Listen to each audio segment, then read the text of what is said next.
Today is the 494th day of the war. I am SDRE Press Director. Our guest today is Dr. Amir Blumenfeld from the health team of the Hostages and Missing Families Forum and a former chief of trauma branch at the IDF.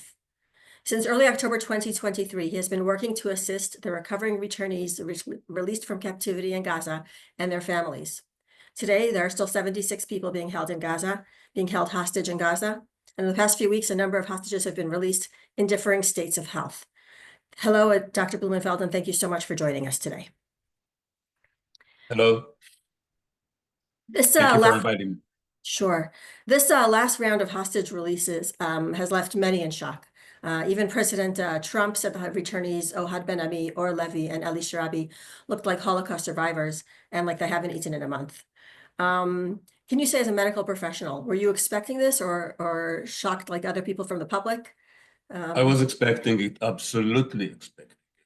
We've published a kind of a forecast of what's happening to people who stay long time in tunnel confinement for longer and the longest time in this confinement.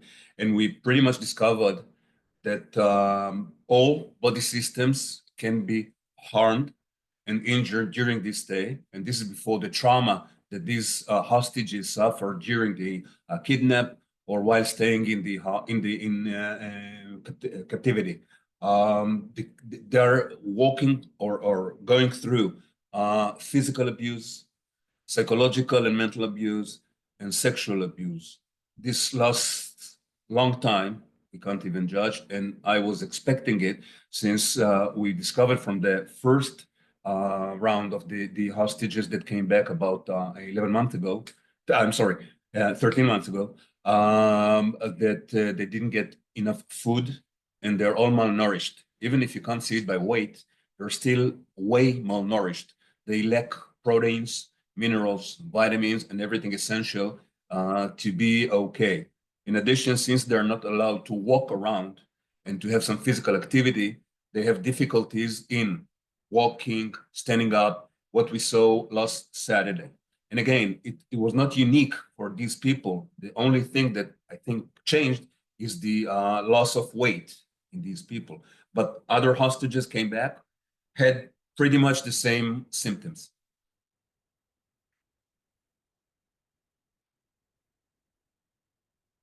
You're mute. I was muted there for a second. I apologize.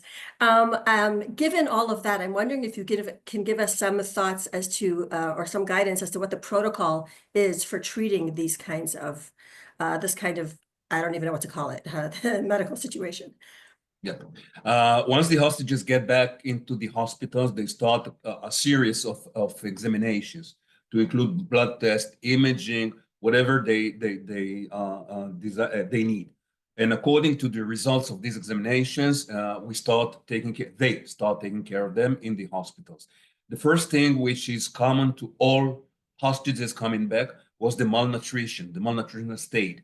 Okay, they lacked, as I said, minerals, proteins, vitamins, and you need to reestablish that, but you need to avoid what we define as refeeding syndrome. Holocaust survivors, once they were released from the camps, were given food by the American soldiers as a gesture. Obviously, they wanted to do good and do the best for these, but apparently they died. Okay, and nobody understood why did that happen. And now we know that if you give too much food or you don't control it or monitor it as you need to do that, this puts them in life threat. So we monitor the people. We give them very small, portions of food in order to come up and bring them back into the nutritional, state or proper state, and as well as gaining some weight in addition to all these nutritional needs. In addition, obviously, there are other symptoms and other problems that these hostages suffer from, and you need to take care of those. One of these would be like skin infections, lice, scabies, everything, and this is pretty common to many of them due to the hygiene in the tunnels. Okay, so this is pretty common as well. And from here, it depends from each hostage to another. Some lost their fingers, as you could see in the first wave. Some have other injuries, and all are being treated. And this is the physical rehab only we're talking about. This is easy, okay, I'd say, or achievable, or has the most, best chances to recover and go back into their, I don't know, it's not the previous state of, before the October 7th, but it's going to be a reasonable state, the physical rehab. But in addition to that, we have mental or psychological rehab, which is way more difficult. Would you like me to Yeah, I think, say something about that? yeah, I would definitely want to touch on it. Okay. But I want to go There are back. no X-rays and no blood tests for mental or psychological status, okay, or difficulties or even illnesses, okay. It needs to go through, conversations between the psychologist and the hostage once they come back. Now, it is so different from one hostage to another. The only thing I can, say it was a kind of a common happening with all of them, that there were 2 or 3 days of euphoria when they got back. Okay, when the media was there, when everyone was covering them, when football players came to make them more happy, especially the kids and stuff. But after 2 to 3 to 5, 4 days, there is a drop in their mental state, which lasts long time. Okay, Yeah. and then they need to recover. Now we don't know what kind of deterioration is this mental deterioration going to be, how deep is it going to go, and how long is it going to last. And this is something that needs to be followed up by the psychologist. And I believe that most of them will need at least few years of rehab, mental rehab. Some will need it for the rest of their lives. Yeah, so you touched on a lot of things here that are really very difficult if we start to think about it a little bit too deeply. And I want to ask a little bit more about some of these things. You referenced some of the Holocaust survivors who, when they were initially liberated, kind of overate, and that was difficult for them. And I'm wondering how, if we've learned, if you're using actually protocols of treatment taken from that time period for the treatment now for the released hostages. I know personally, Holocaust survivors who until the very last days were still suffering from the impacts and the effects of what they had suffered. And this was 70 years ago. Is that the kind of thing that we're looking at the moment as well? I have But I additional, think that maybe we'll start with that.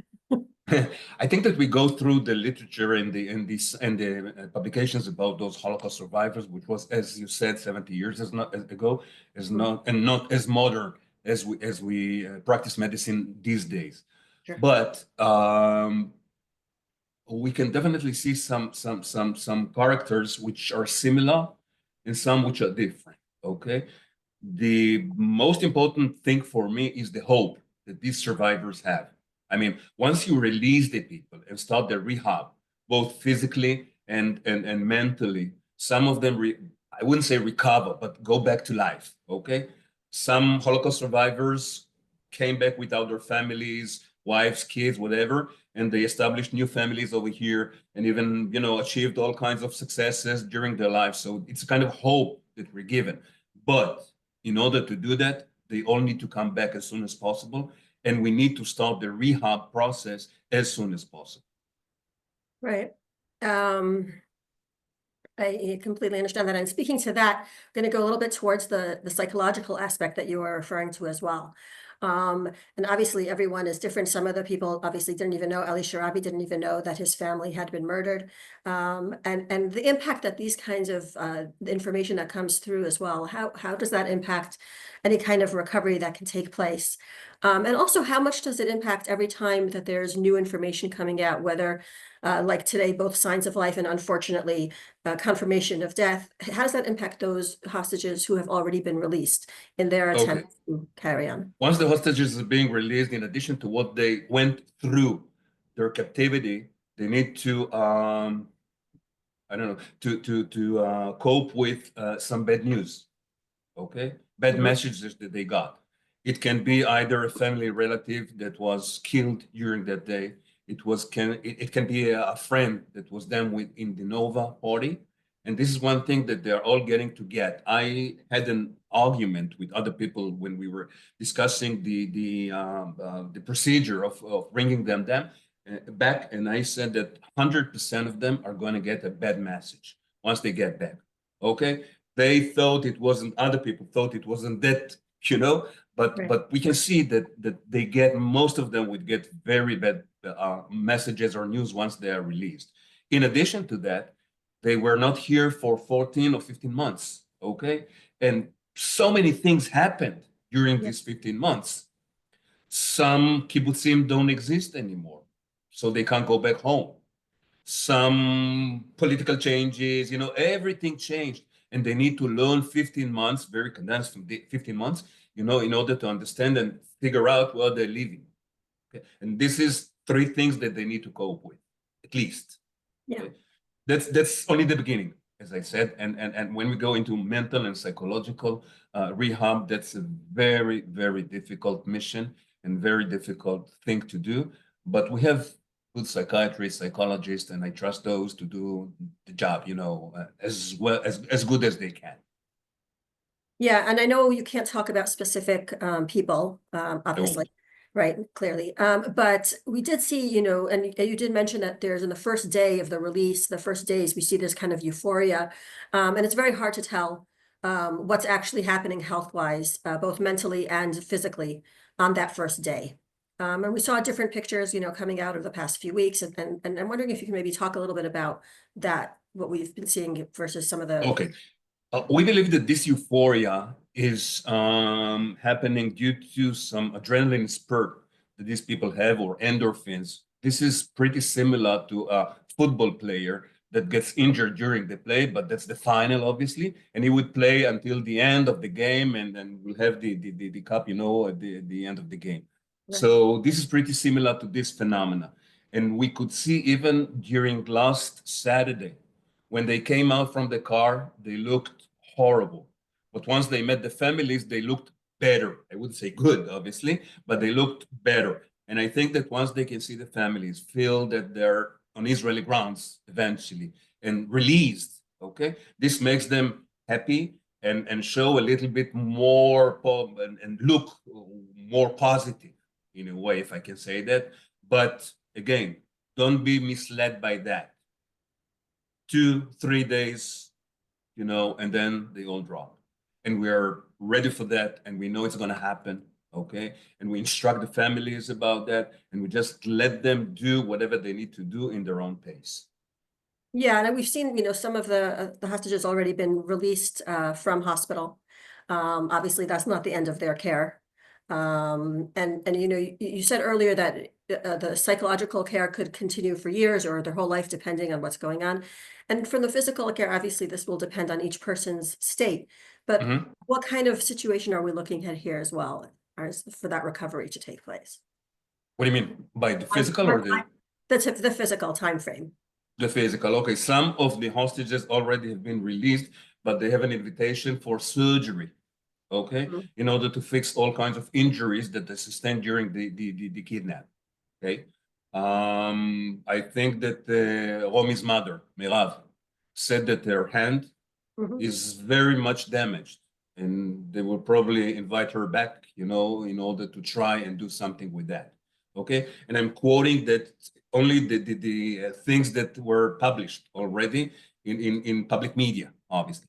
I don't know. I don't ask for now, okay? Because I want to keep their privacy. We believe it's very important to keep privacy nowadays in order to let them regain their own autonomy and independence. They need to decide when do they want to talk and who and what about and how long, okay? So, and they need to decide what they would like to eat or dress, okay, put on. Correct. So this is kind of autonomy that they need to regain, and we try to avoid as much as possible, leave them with the physicians that really take care of them, and we will hear about that later on, okay, when we try to summarize everything up. But again, as I said, some of them need to come back to the hospitals in order to go through procedures. Some of them have new diseases, seen that in the first phase. One of my friends whose mother was hostage and came back after 50 days. She's an elderly woman, was asked when did she get her heart condition, heart disease, okay? When did it start? And she said she doesn't have any heart condition, okay? It's new. It started during her stay in captivity. So there are new diseases coming just out of this place, okay? And again, you can't tell, you don't know exactly what's happening. You just need to follow up, be very sensitive to what those people are saying.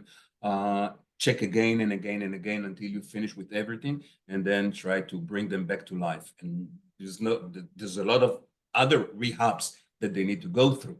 Patient, societal, family rehab, all kinds of different stages that they need to go through. And I'm not an expert on that.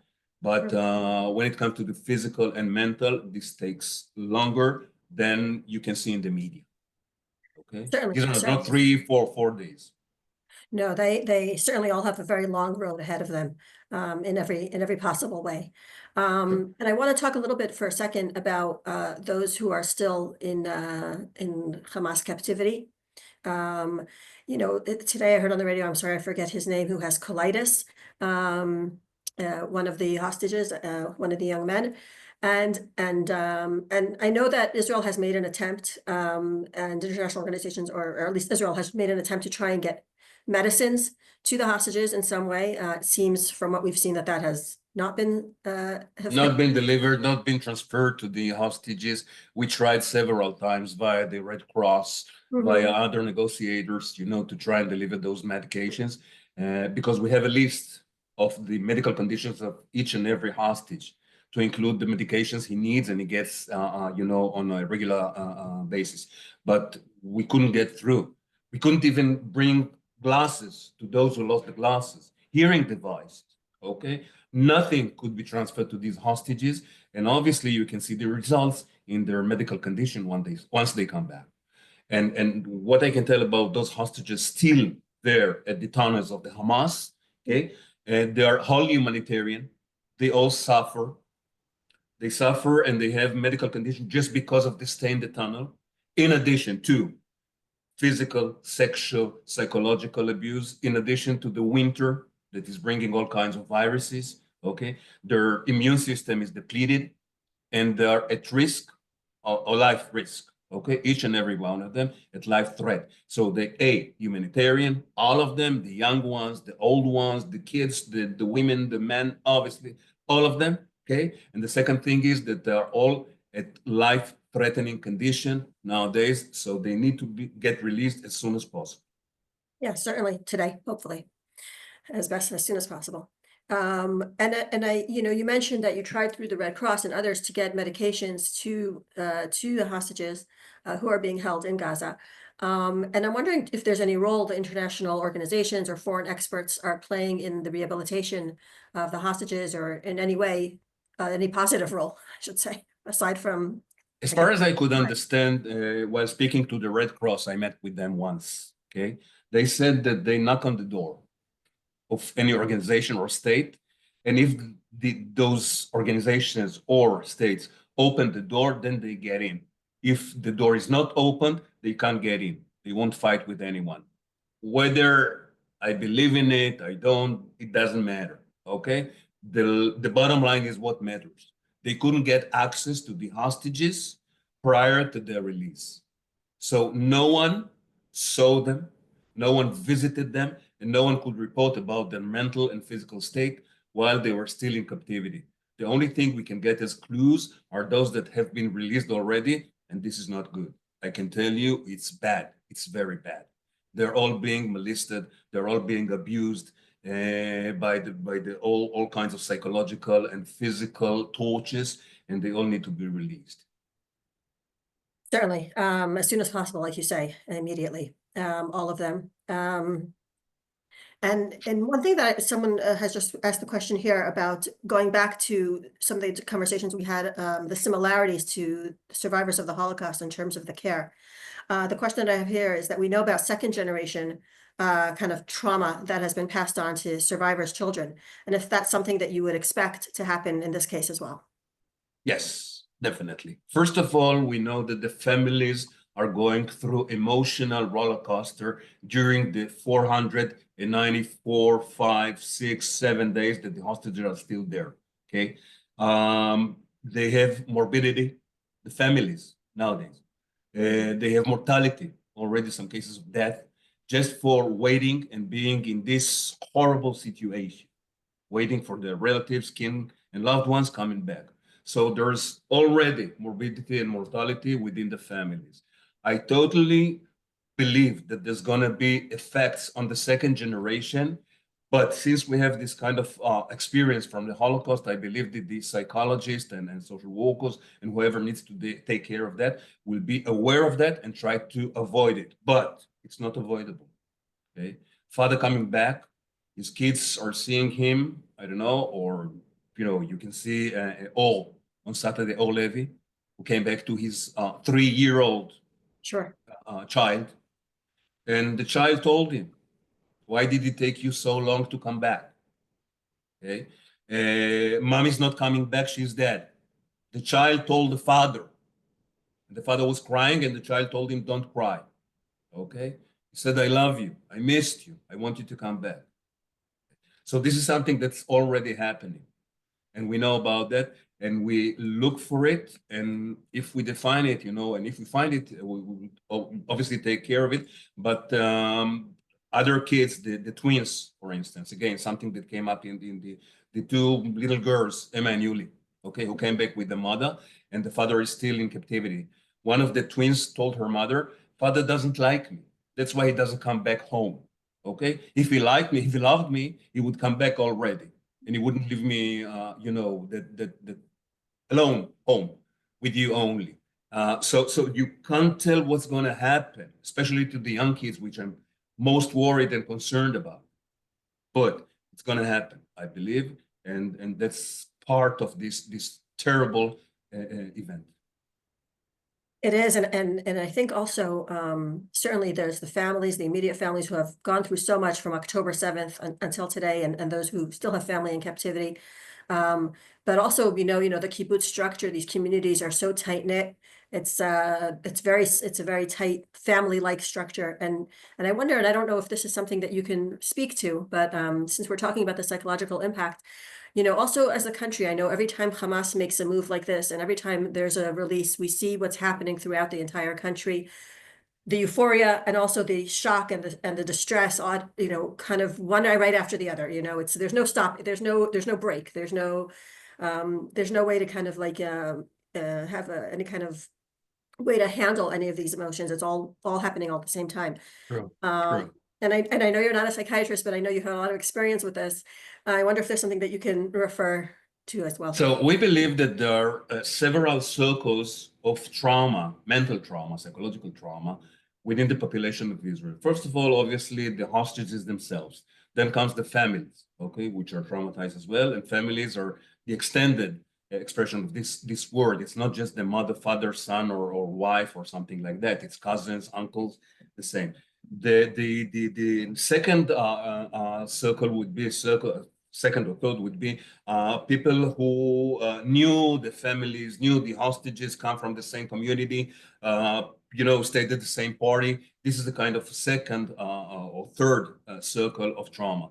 And the fourth one would be everyone in Israel, practically the whole Israeli society who was watching TV and was so much, depressed at the beginning, and then so hopeful and so happy when those hostages came back. We're traumatized as well. So everyone in Israel, I believe, has some degree of trauma, mental trauma, obviously, and obviously, as close as you get to the hostage, it gets worse, and you need to fix it.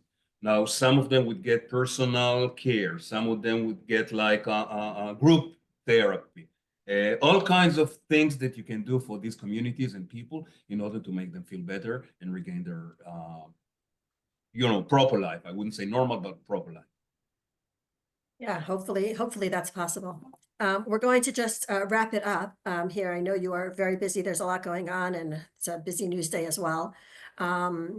Like I said, we're all very hopeful and praying that all of the hostages are released immediately, as soon as possible. Like you say, they're all humanitarian at this time, and so we hope to meet for better news soon. And I want to thank you so much, Dr. Blumenfeld. One word before I finish. Of course, Okay. certainly. Everyone in the free world, in the democratic world, wherever in the world, needs to understand that this is a kind of a humanitarian issue rather than political real estate issue, just like someone mentioned that you can, solve it by real estate procedures. No, it's not. It's humanitarian issue of people just like you and me, and everyone who sits in this conference and joint conference and everyone. So think about your mothers, think about your fathers, think about your wives, husbands, kids, brothers and sisters. It could happen to them as well. People were taken out from their homes with pajamas into this horrible situation. And it's a humanitarian thing that we need to do, okay? And it's not political, and it has nothing to do with your political belief or whatever, okay? It has to do with humanitarian aid, and I wish everyone and hope that everyone could assist us with that here in Israel and around the world. Thank you so much. Thank you. Thank you very much. I think that's, really important to note. This is, like you say, we need to receive them all home immediately. This is humanitarian. There's no differentiation between the various people who are being held, like you say, True. kidnapped from their homes, kidnapped from the music festival, kidnapped from wherever they were, and held for now 494 days in Gaza by Hamas and other terrorist organizations. So once again, I want to thank you. I hope, like I said, that we'll Thank get you. better times and better news. And I want to also thank my colleagues, Jonathan Beck and Matthias Sakal, for organizing and facilitating this briefing. Thank you all for joining us this evening. Have a good evening.